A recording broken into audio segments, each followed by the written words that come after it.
성경은 예수님을 믿는 성도 한 사람 한 사람을 예수 그리스도를 머리로 하는 주의 몸된 교회라고 설명을 해요. 다시 말씀합니다. 하나님이 나를 예수 믿는 자로 하나님의 자녀로 불렀을 때 주 앞에 있는 나는 예수 그리스도를 머리로 인정하고 그 주님의 붙어 있는 몸된 교회로 하나님이 우리를 설명하신다라는 거죠.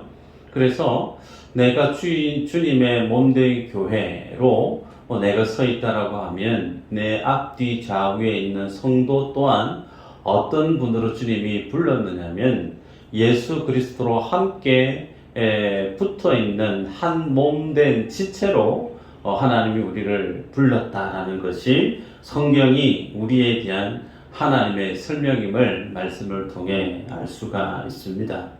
우리가 지난 시간에 말씀을 봤는데 성령의 은사를 주셨던 이유, 그것이 하나님의 몸된 교회를 유익하게 하기 위함이다. 그렇게 말씀을 보았습니다. 교회의 유익을 위함이다. 그 말은 교회의 공동체성, 한 몸으로 주님이 교회를 만든 그 교회의 공동체성을 유지하고 지켜가게 하기 위해서 성령 하나님이 인생들에게 성령의 은사를 부어주셨다. 지난 시간에 그렇게 말씀을 봤단 말이죠. 여러분, 그래서 우리 모두는 내가 예수님을 믿는 주의 자녀로서 또한 내가 주님의 몸된 교회로서 하나님이 나에게 주신 사명이 있어요. 그 사명은 많이 있겠지만 오늘 본문 속 우리에게 제시하는 사명은 하나님이 하나 된 교회, 한 몸 된 교회를 지켜가라 라고 하는 하나님이 주신 사명이 있다는 거죠. 여러분, 한 몸 혹은 하나 된 공동체를 만들어라가 아닙니다. 하나 된 공동체를 내가 힘써 만들어 가야지가 아니라 이미 예수 그리스도께서 한 몸으로 한 공동체로 하나님의 교회를 만드셨어요. 예수님이 만들어 놓으신 교회의 한 공동체, 한 몸된 교회의 그 공동체성을 지켜가게 하기 위해서 성령 하나님이 우리들에게 은사까지 부어주셔서 우리로 하여금 주님이 만드신 교회의 하나됨, 한 몸된 교회의 공동체성을 지켜가라. 그렇게 명하셨다는 겁니다. 여러분, 그러면 교회마다 이러한 하나님의 사명 앞에 한 몸된 교회의 그 공동체성을 잘 지켜가는 것이 쉬울까? 쉬울까요? 쉽지 않습니다. 교회마다 한 몸된 교회의 아름다운 그 사명을 지켜가는 것이 녹록지가 않아요. 그래서 오늘 본문은 사도 바울이 고린도 교회를 통하여서 하나님이 교회에게 주셨던 사명, 한 몸된 교회의 그 공동체성을 지켜가게 하기 위해서 성령님이 고린도 교회 성도들에게 은사를 나누어 주었을 때 그 은사를 통한 하나님의 몸된 교회의 공동체성을 어떻게 지켜가고 또 그것을 성취해 갈 수 있는지 말씀을 통해서 보도록 하겠습니다. 우리가 이러한 하나님의 말씀을 잘 성취해 가고 그 하나님의 말씀대로 우리가 바른 믿음의 삶을 살아가기 위해서는 한 가지 선행되어져야 될 숙제가 있어요. 그게 뭐냐면 예수 그리스도를 믿는 믿음과 예수님을 믿음으로 인해 얻게 되어지는 구원, 이 믿음과 구원과 관련된 비밀에 대한 메커니즘을 우리가 먼저 이해해야 될 필요가 있습니다. 여러분, 우리가 예수님을 만나기 전에, 예수님을 믿기 전에 에베소서에서 그리스도 밖에 있었던 인생들을 어떻게 정의하고 있느냐면 에베소서 2장 1절에 죄와 허물로 죽었던 우리라고 그렇게 기록하고 있어요. 죄와 허물로 죽을 뻔했던 인생이 아니고요. 시체, 썩는 냄새가 풀풀 나는 아예 그대로 하나님과 영적인 관계가 단절되어져서 죽어 있는 상태였음을 성경은 우리에게 선언하죠. 그래서 하나님과 영적인 관계가 단절되어져 버린 인생들이 살았던 삶의 모습을 사도 바울은 에베소서 2장 이후를 계속해서 설명하기를 하늘의 공중권세 잡은 자를 따랐다, 그렇게 기록합니다. 하늘의 공중권세는 누구죠? 사단이죠. 마귀죠. 사단과 마귀를 따르는 삶을 살았다라는 거예요. 그러면 사단과 마귀를 따르는 그 삶의 모습은 어떤 모습인가? 자신의 육체와 마음에 원하는 대로 살았다라는 거예요. 뭔가 특별하게 귀신을 쫓아 살아가고 귀신을 즐겨하고 귀신하고 친구 먹고, 그게 아니고요. 내 육체의 마음에 원하는 대로 살았던 그 삶이 곧 어떤 삶이라고 규정하느냐면 하늘의 공중권세 잡은 자를 따랐던 삶이라는 거예요.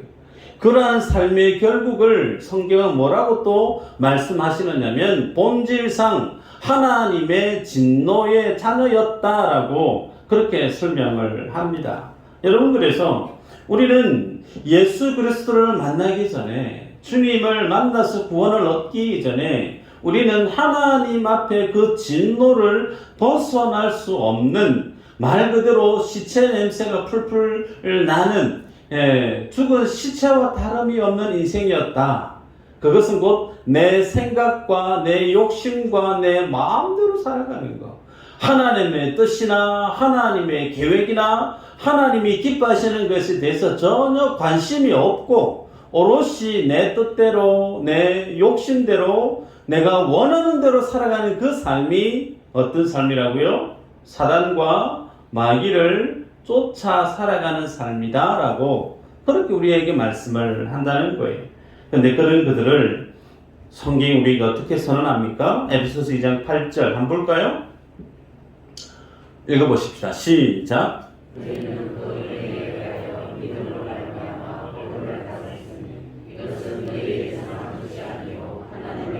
아멘. 은혜에 의하여 믿음으로 말미암아 구원을 받았다. 이 구원이라고 하는 거, 믿음이라고 하는 거, 내가 열심히 노력하고 의지를 불태워서 내가 만들어낸 결과물이 아니고 하나님이 우리에게 주신 선물이다. 그렇게 우리의 구원과 믿음에 대한 내용을 그렇게 성경은 설명합니다.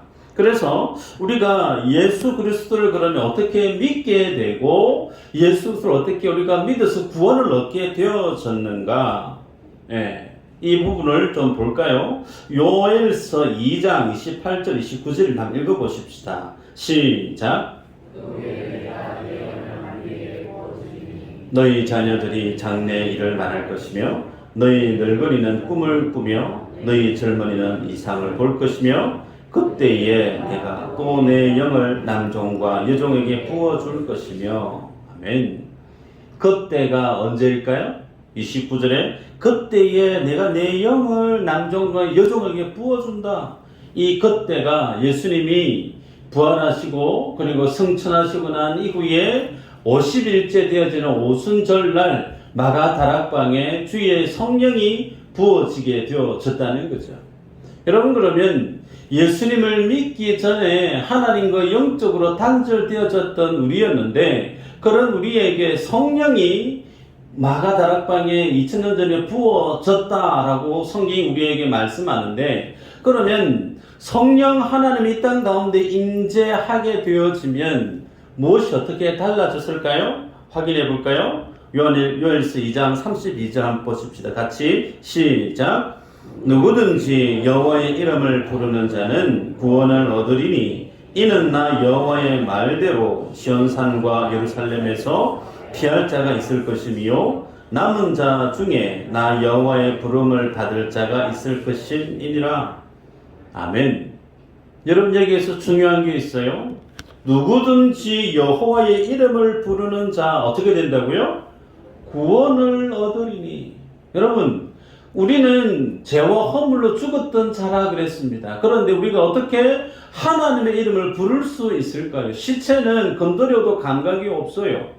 그런데 그 시체였던 존재가 어떻게 하나님을 알고 하나님의 이름을 부를 수 있게 되어졌는가? 그것이 나의 노력이나 나의 의지의 결과물이 아니고 마지막 때에 내 영을 부어주리니 성령이 우리에게 구원받아지면, 성령이 우리에게 임하게 되어지면 비로소 성령이 우리 안에 살아 역사함으로, 성령의 역사의 결과물이 뭐라는 거예요? 내가 하나님의 이름을 찾게 되더라는 겁니다.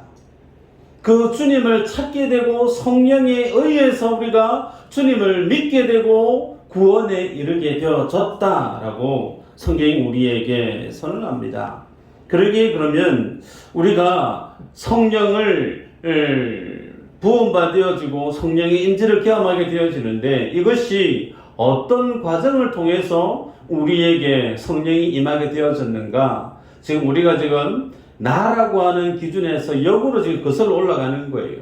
내가 하나님의 자녀가 된 이 은혜의 결과물이 어떤 과정을 통해서 어떤 하나님의 구원의 프로세스를 거쳐서 내가 하나님의 교회가 되고 하나님의 자녀가 되어졌는가, 지금 역으로 찾아가는 중에 있습니다. 여러분, 그러면 마태복음 3장 15절 말씀 제가 읽어드리면, 예수께서 대답하여 이르시되 이제 허락하라. 우리가 이와 같이 하여 모든 너희를 이루는 것이 합당하니라. 그렇게 말씀을 했습니다. 이 말씀이 뭔 뜻이냐면, 세례 요한이 죄에서 회개를 하게 만드는 세례를 행했을 때 예수님이 세례 요한에게 나온 거예요. 그러면서 세례 요한에게 나오는 예수님을 세례 요한이 보고, 아니 어떻게 내게 오시느냐고, 내가 예수님께 가서 세례를 받아야 되는데 내가 어떻게 예수님께 세례를 줄 수 있느냐고. 그랬을 때 예수님이 아니다, 이를 행하라. 이것이 모든 너희를 이루는 것이다. 그러시면서 예수님이 세례 요한에게 세례를 받았던 내용에 해당되어지는 말씀이에요. 여러분, 세례 요한은 죄에서 회개를 하게 하기 위해서 행했던 세례가 세례 요한이 행했던 세례입니다. 그럼 여기서 질문입니다. 예수님이 죄인인가요? 예수님이 죄가 있으신가요? 예수님은 죄가 없어요. 그러면 세례 요한이 주는 세례를 받을 필요가 있어요? 받을 필요가 없죠. 죄가 없으니까. 그런데 예수님이 세례하라는 거예요. 왜요? 모든 의를 이루기 위함이다. 여러분, 여기서 모든 의가 우리의 구원과 직결되어져 있죠. 의, 그 의라고 하는 하나님의 개념 안에는 반드시 대척 지점에 무엇이 있느냐면 죄라고 하는 것이 있고, 그 죄에 대한 심판이 항상 있습니다. 그래서 하나님의 진리에 대해서 순종했을 때 순종한 자에 대한 하나님의 상이 있고, 하나님의 진리에서 벗어난 죄의 하말테라고 하는 그 죄의 관역을 벗어났을 때 거기에는 분명한 그 죄에 보응하는 하나님의 심판이 있는데, 그러면 죄의 그 마지막이 뭐죠? 죄의 결국은 사망이라고 성경이 말씀하고 있어요. 죄를 지은 자가 제가 잘못했습니다, 용서해 주세요. 오케이, 내가 용서해 줄게. 너 이제 죄 없음. 그게 안 된다는 거예요. 왜요? 하나님은 거룩하신 분이십니다. 하나님은 공의로우신 분이세요. 그분의 불꽃 같은 눈동자 앞에서 인생이 범한 죄에 대한 그 모든 건건마다 하나님은 뭐 하시는 분이실까요? 심판하시는 분이세요. 그 죄의 마지막의 심판은 결국은 죽음으로 귀결됩니다. 그 말은 예수님이 죄가 없으신 분이신데 죄 있는 사람들이 회개케 만드는 죄를 받는 그 세례를 받았다라고 하는 것은 예수님이 죄 아래로 들어갔다라는 거예요. 그러면 결국은 뭐가 이루어지죠? 죄의 결국은 사망이라면서요. 그래서 예수님이 십자가에서 죽으십니다. 그 주님이 십자가에서 죽으시는 그 죽음은 그냥 예수님이 죽으시는구나가 아니라 가장 성경에서 저주 가운데 죽는, 적나라한 표현을 쓰면 가장 더러운 죽음이에요. 가장 수치스럽고 저주스럽고 더러운 죽음의 모습이 나무 위에서 달려 죽는 죽음이란 말이에요. 그런데 그렇게 주님이 모든 저주와 추하고 부끄럽고 그런 어떤 저주스러운 죽음의 자리에 들어가는 것이 예수님이 뭐라고 설명하고 있느냐면 모든 의이다. 그래서 예수님이 선언하시고 밝히 말씀하신 것이 마태복음 20장 28절이죠. 읽어볼까요? 시작.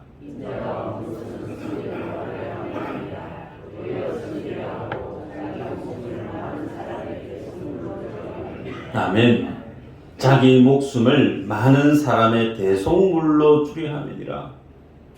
예수님께서는 자기 자신이 나무 십자가 위에 저주 가운데 죽는 그 죽음을 미리 이렇게 선언하시고 알려주셨어요. 내가 이 땅에 온 이유는 섬김을 받고 왕이 되려고 한 것이 아니고 많은 사람들을 위해서 그들의 죄를 대신해서 죽기 위해서 내가 왔다라고 주님이 설명하셨죠. 여러분, 그래서 그 주님이 십자가에서 죽으심으로 결국은 죽으심과 부활하심의 결국에 의해서 무엇이 이루어지느냐면 성령 하나님이 이 땅 가운데 임하게 되었죠. 그래서 주님이 하나님께서 예수님을 십자가에서 죽으시던 그 예수님을 다시금 살려내셨고 부활시키셨고 부활하신 예수님을 하나님의 보좌 우편에 올리시고 예수님이 제자들에게 이 예루살렘을 벗어나지 마라. 내가 너희에게 보낼 보혜사 성령이 있다. 주님이 너희들에게 보낼 이 땅 가운데 허락할 성령 하나님을 보내기까지 너희가 이 예루살렘을 떠나지 마라 라고 했던 예수님의 그 말씀대로 성부 하나님은 성자 예수님을 통해서 이 땅 가운데 성령님을 보내게 되어졌다는 거예요. 결국은 우리가 성령님이 우리에게 임하심으로 우리가 예수님을 알게 되고 하나님 앞에 구원을 얻는 자가 되어지고 내 안에 성령님이 거하심으로 그 성령, 다름 아닌 예수의 영, 그 아들의 영, 예수님이 내 안에 거하게 된 거예요. 그리고 나도 예수님 안에 거하게 되어졌다라는 거죠. 이 사실을, 이 구원의 비밀을 오늘 사도 바울은 본문에서 어떻게 비유로 풀어가고 있느냐면 몸이라고 하는, 한 몸이라고 하는 비유의 말씀으로 풀어갑니다. 자, 그러면 이 진리가 고린도 교회에게 어떻게 적용되어졌는가? 13절을 보면 이렇게 나오죠. 우리가 유대인이나 헬라인이나 종이나 자유인이나 다 한 성령으로 세례를 받아 한 몸이 되었고 또 다 한 성령을 마시게 하셨느니라. 성령을 위해서 한 몸이 되었다 라고 말씀합니다. 한 몸이 되게 하기 위한 하나님의 구원의 계획이 세례라고 하는 이 행위로, 그리고 성령의 임하심이라고 하는 이 말씀으로 주님이 풀어가고 있다는 거예요. 그런데 한 몸이 되게 하려 했던 이 하나님의 시도가 예수님의 십자가에서 죽으심과 부활하심으로 소위 신약에서 이루어졌던 사건이 처음인가? 아니죠. 성경에 보면 한 몸을 만들게 하려고 했던 첫 번째 시도가 있습니다. 어디에 있느냐면 창세기로 거슬러 올라가면 아담과 하와죠. 하나님이 아담을 창조하시고 하와를 창조하시고 두 사람에게 둘이 한 몸이 될지니라 라고 선언을 하셨습니다. 그 말씀을 들었을 때, 그리고 자기에게 뚜벅뚜벅 걸어오는 하와를 봤을 때 아담이 뭐라고 얘기했죠? 이야, 내 뼈 중에 뼈요 살 중에 살이로다. 할 수 있는 최고의 찬사가 아니었겠나 싶어요. 그렇게 사랑스러운 자기의 와이프 된 하와를 보고 내 뼈 중에 뼈요 살 중에 살입니다. 마치 둘이 한 몸을 이룰지니라고 하는 그 말씀에 부합된 삶의 모습으로 반응하는 아담을 볼 수 있어요. 그런데 죄를 짓고 죄 가운데 넘어지게 되어졌을 때 주님이 찾아왔죠. 그리고 아담에게 묻습니다. 왜 이렇게 되어졌냐? 누가 너를 그렇게 선악과 먹지 말라고 해서 선악과 먹어서 죄를 짓게 되어졌느냐? 라고 주님이 물었을 때 아담이 했던 변명이 있어요. 창세기 3장 12절인데요. 아담이 이르되 하나님이 주셔서 나와 함께 있게 하신 여자 그가 그 나무 열매를 내게 주므로 내가 먹었나이다. 제가 잘못했습니다. 제가 선악과 안 먹어야 되는데 다 제 잘못입니다. 여러분 남자라면 이렇게 얘기해야 되는 게 그래서 좀 폼이 나잖아요. 그런데 지금 아담이 뭐라고 얘기하냐면 하나님이 만들어주신 그 여자 지금 누구를 원망하고 있죠? 첫 번째는 하나님이에요. 하나님이 하와 안 만들어줬으면 내가 선악과 안 먹었지요. 하나님이 하와 만들어줬으니까 내가 지금 선악과 먹은 거 아닙니까? 하나님 책임지시라고. 두 번째는 내 뼈 중에 뼈요 살 중에 살을 했던 그 사랑스러운 와이프 되는 하와는 온데간데 없고 죄를 짓게 했던 저 여자 그 여자 때문에 내가 먹었다고. 이 정도면 조금 심하게 표현하면 이혼 직전의 가정이라고 해도 뭐 틀린 말 아닐 겁니다. 그래서 하나님이 두 사람을 한 몸이 될지라 그렇게 선언하고 명령을 하셨었는데 첫 번째 아담은 여지없이 깨어지고 말죠. 실패하고 말았습니다. 그런데 둘째 아담인 예수 그리스도는 주님이 명하신 한 몸인 교회를 완성해 내시고 말았어요. 어떻게 완성되어졌죠? 좀 전에 말씀을 드렸죠. 세례 요한이 행했던 그 세례를 주님이 받으셨다는 거예요. 여러분 세례 안에 있는 가장 중요한 의미가 뭐냐면 연합이라고 하는 의미입니다. 예수님을 믿고 나온 지 1년이 되어지고 나면 우리 교회도 세례식을 하게 되지 않습니까? 그래서 그 세례의 의미는 연합의 의미인데 예수님이 세례 요한으로부터 받는 그 세례를 받았다라고 하는 그 의미는 죄 없는 예수님이 누구와 연합되어졌다는 거예요? 죄 많은 인생들과 연합되어졌다는 거예요. 그래서 예수님이 죄 아래 들어가셨다라는 그 뜻입니다. 그래서 예수님이 십자가에서 죽으셨을 때 그 예수님의 죽으심이 누구의 죽으심과 직결되어졌는가? 세례를 받음으로 죄 많은 인생들과 연합이 되어졌기 때문에 그 내 안에 있었던 죄, 나의 허물도 예수님이 죽으심으로 함께 나도 주님 앞에 십자가로 죽은 것으로 성경은 우리에게 말씀합니다. 여러분 그런 과정을 통해서 주님이 부활하시고 부활하심으로 우리에게 성령이 임하게 되어졌다라는 거죠. 여러분 성령이 우리에게 임하게 되어졌을 때 그 결과가 뭔가 보면요. 로마서 6장 4절에서 7절을 한번 보십시다. 읽어볼까요? 시작.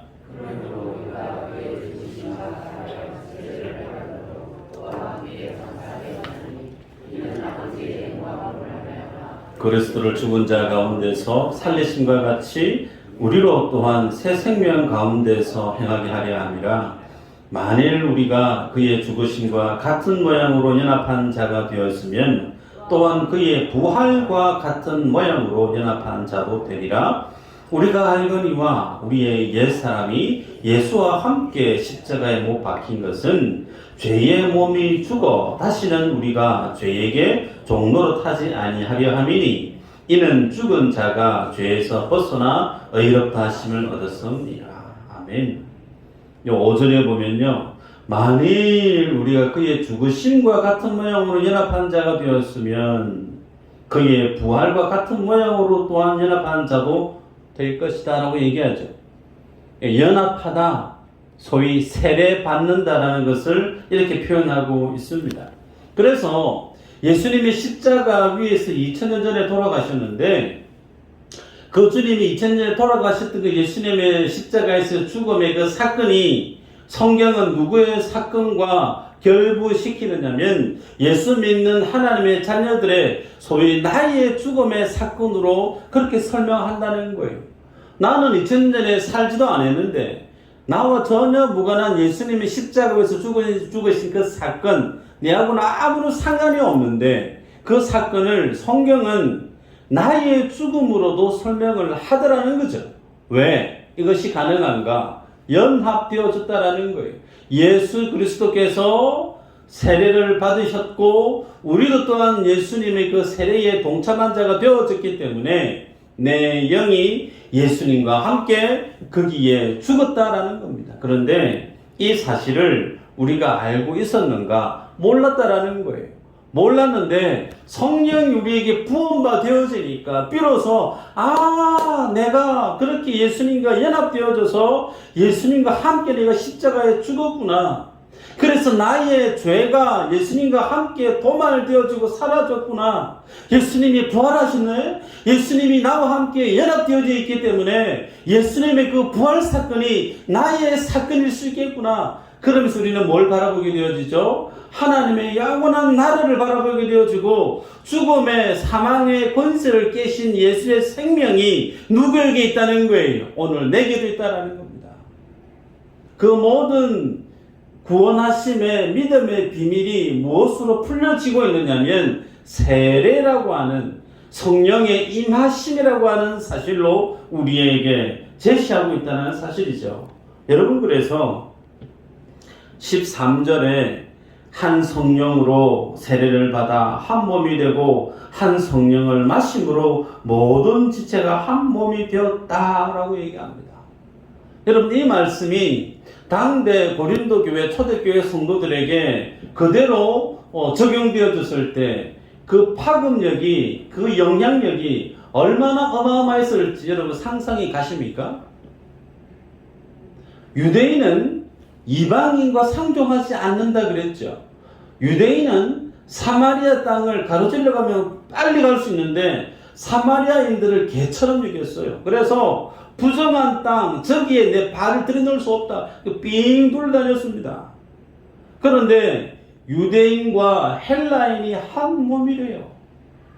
더 나아가면 주인과 종이 예수 그리스도 안에 한 몸이다 얘기합니다.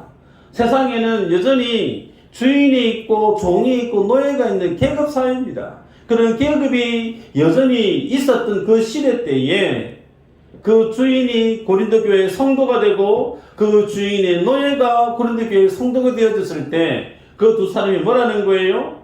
예수 그리스도 안에 한 몸이라는 겁니다.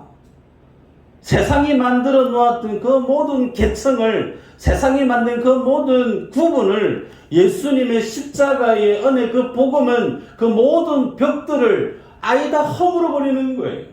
인간이 만들었던 모든 구조와 계층 간의 그 지각판을 복음이라고 하는 십자가의 보혈로 주님이 다 허물어 버렸다라는 겁니다. 그러면서 예수 안에는 높고 낮음이 없다. 남자, 여자, 귀한 사람, 천한 사람 아무 구분이 없다. 그리스도 안에 모두가 한 몸이다라고 주님이 말씀하고 있어요. 여러분, 그래서 이 한 몸이 된 사실, 예수 그리스도가 만든 모든 이들을 그리스도로 중심으로 해서 한 몸이 되게 만든 교회의 이 공동체성을 보다 더 선명하고 분명하게 드러내게 하기 위해서 하나님이 뭘 주셨느냐면 성령의 은사를 주셨다는 겁니다. 그런데 이 하나됨을 경험하고 더욱더 분명하게 교회의 하나됨을 일궈내게 하기 위해서 성령의 은사를 주셨는데 고린도 교회 성도들의 반응은 야, 너 은사 없냐? 은사 없으면 너 좀 빠져. 어떤 은사가 있어? 어떤 영향력이 있어? 그러면서 은사가 있는 자기를 다른 사람과 비교하면서 은사 없는 사람들을 열등하게 취급했다는 거예요. 결국은 은사 때문에 교회 안에 분열이, 대립이, 갈등이 조장되어졌고 결국은 하나님이 하나로 만든 한 몸으로 교회를 그렇게 주님이 창조하고 만드셨는데 그 하나됨을 위해 주셨던 그 성령의 은사 때문에 도리어 교회가 분열되어지는 양상을 띄었던 교회가 고린도 교회였다는 거예요. 여러분, 그러기에 오늘 이 사실은 오늘 우리 교회뿐만 아니라 현대 교회에게 던지는 무거운 경고의 메시지가 있습니다. 하나님은 하나의 교회를 만드셨다는 거예요. 한 몸으로 구성된 교회를 만드셨다는 거예요. 그런데 그 한 몸인 교회를 가장 예리하고 가장 위협적으로 그 교회를 분열시키는 죄의 악한 모습이 뭐냐면 개인 이기주의적인 신앙이라는 겁니다. 다른 사람 모르겠고 내가 중요하다는 거예요. 이걸 경계할 수밖에 없다라는 겁니다. 그러면서 28절 이후로 보면 하나님이 이 은사로 주신 것들을 쭉 설명하죠. 사도가 있고 선지자가 있고 교사, 능력 행하는 자, 병 고치는 자, 서로 돕는 거, 방언하는 거, 이런 것들이 소위 교회의 하나됨을 만들기 위해 주님이 주신 선물인데, 여러분 이런 어떤 선물들, 은사 중에 나는 은사 받은 거 없는 것 같다, 그런 분이 혹 있는지 모르겠어요. 아닙니다. 이 중에 나는 예수님을 믿는다, 나는 예수님을 믿어서 하나님 자녀가 되어져서 나는 믿습니다라고 하는 구원의 확신이 있는 모든 성도는 이미 하나님이 모든 그 사람들에게 뭘 주셨느냐면 은사를 주셨다라는 걸 확인해 볼까요? 로마서 6장 23절 한번 보십시다. 읽어볼까요? 시작.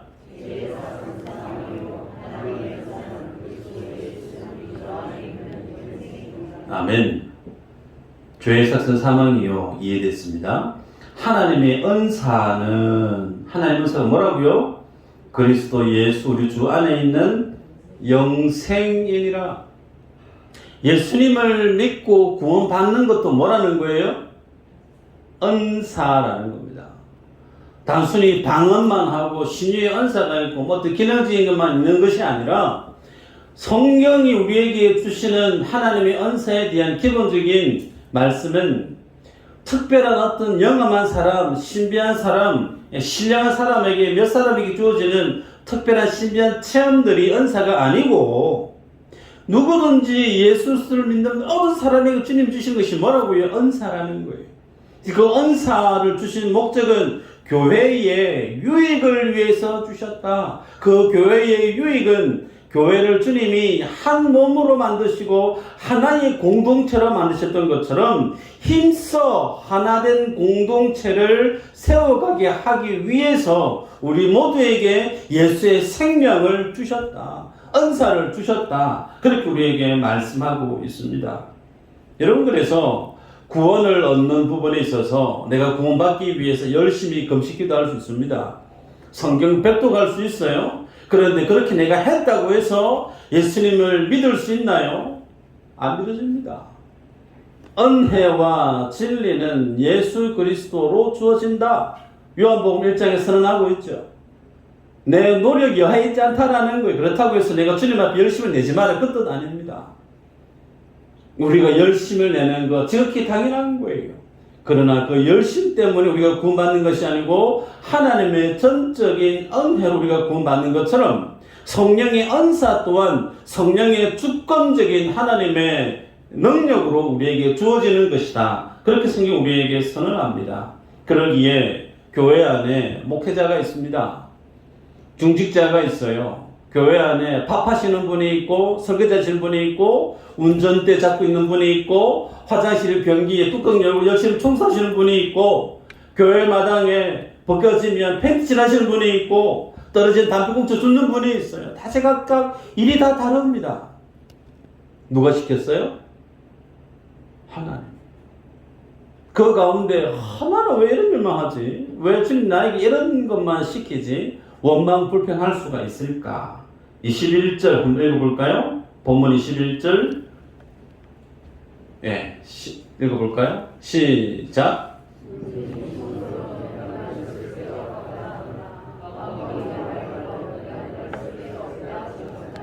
네. 몸에 쓸데없는 것이 없어요. 하다못해 손톱도 쓸데가 있어요. 하다못해 잘 보이지 않는 눈썹, 얘도 얼마나 쓸데가 있는지 몰라요. 쓸데없는 게 없는 게 없어요. 다 쓸데가 있습니다. 누가 그렇게 만드셨죠? 하나님이 주권적으로 그렇게 만드셨다라는 거예요.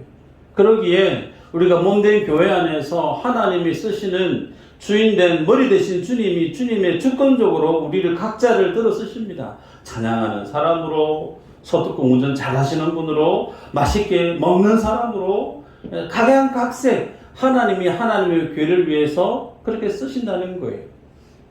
그런 하나님의 주권하심 앞에 우리가 잊지 말아야 될 사실이, 읽었던 본문 26절의 말씀을 보면 같이 한번 읽어볼까요? 중요한 말씀인데 한번 읽어보십시다. 시작.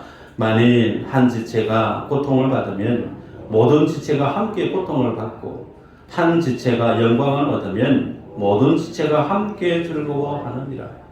여러분, 이 모습이 교회예요. 이 모습이 교회라니까요. 말씀을 맺습니다. 하나님은 함께 울고 함께 웃는 예수 그리스도로 모두가 하나 되어 있는 교회의 공동체를 우리에게 넘겨주셨어요. 그거 우리가 지켜가야 될 사명이 있다는 거예요. 그걸 위해서 주는 우리 각자에게 은사를 주셨다라는 겁니다. 그 은사 앞에 왜 저 사람은 저런 은사를 주시고 저런 일을 하고 왜 나는 이런 일을 하고 이런 은사를 해야 되죠? 불평할 게 없다는 거예요. 하나님이 주권적으로 맡기셨다는 겁니다. 그래서 이 말씀 앞에 우리가 기억해야 될 사실이 주님 앞에 큰 일을 행하는 사람, 교회의 영향력을 행하는 사람일수록 뭐 해야 되느냐면 교회의 하나됨을 위해서 더욱더 깨어 경성해야 된다는 거예요. 여러분, 은사와 성화는 상관이 없습니다. 방언 은사 받았고 신유 은사 받았다고 해서 그 성도가 주님 앞에 영적으로 성숙한 사람이거나 혹은 주님 앞에 더 이상 성화할 필요가 없는 완전한 사람이라 말할 수 있느냐? No. 주님 안에 그 믿음이 성숙되어져 가야 되는 성령의 열매와 성령의 은사는 상관이 없습니다. 그러기에 하나님이 우리에게 교회의 하나됨을 위해서 능력을 주시고 은사를 주실 때 우리는 더더욱 그 은사를 가지고 있는 성도, 더 많은 영향을 끼치는 자리에 있는 성도일수록 더욱 주님 앞에 깨어 경성해야 될 무거운 책임이 있다는 거예요. 서툰 사람이 메스 칼을 들고 의사 노릇하며 사람 죽이죠. 중요합니다. 그러기에 우리는 주님이 우리를 하나된 교회 공동체로 불렀을 때 내게 어떤 은사를 주셨든 그 은사를 받고 직임을 받고 그 가운데 우리는 주님 앞에 더욱더 깨어 경성해질 필요가 있더라. 그리고 모든 성도들이 교회의 하나됨을 위해서 불렀다라는 사실을 우리는 기억해야 됩니다. 함께 울고 함께 웃는 교회. 우리 교회 안에 중환자실에 한 분이 누워 계세요. 적십자병원에 한 분이 누워 계세요. 두 분이 지금 병원에 누워 계십니다. 누가 누워 있지? 누가 누워 있더라? 나 잘 모르는데. 혹 그런 분이 계시다면 교회의 하나됨이라고 하는 이 사명 앞에 믿음의 열심을 내셔야 될 필요성이 있다는 거예요. 다른 사람은 다 아는데 나는 잘 모른다. 그 말은 내가 지금 교회의 하나됨이라고 하는 주님의 그 부르심 앞에 어느 정도로 열심을 내고 있느냐, 자기의 점검을 할 수밖에 없다는 거예요. 미수제일교회로 주님이 부르신 이 부르심의 상에 여러분 모두가 하나님 앞에 인정받는 귀한 믿음의 사명자가 다 되시길 주 이름으로 축복합니다. 기도합니다.